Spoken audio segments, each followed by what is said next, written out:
看外来种的青豆丁，即马一直伫高雄和屏东咧探生。尤其最近高雄有愈来愈侪所在拢有农业局伫今年抓到青豆丁的数量已经有5000只，若最近6档数量已经超过15倍。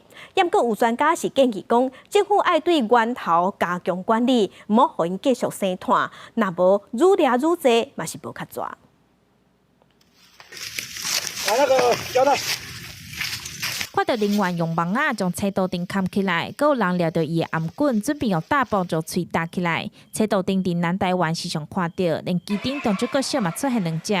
经过校方表示，因伫旧年就发现，虽然学校通报几若摆，毋过拢掠袂到，来造成学校真侪困扰。有当时啊吼，伊会放尿啊，那有当时啊，囡仔伫遮咧拍球的时阵会去滴到迄个伊的排泄物。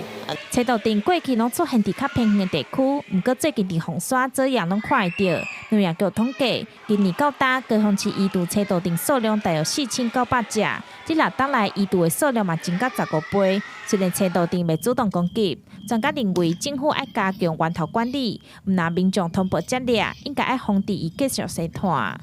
我人去掠迄种应该有爱掠的所在，无掠的所在一般拢迄种。 迄数量较少，无落去引生炭期的所在。根据统计，咱旧年高雄市都掠差不多5000几只的青豆丁，到目前为止嘛，差不多掠有4900只左右。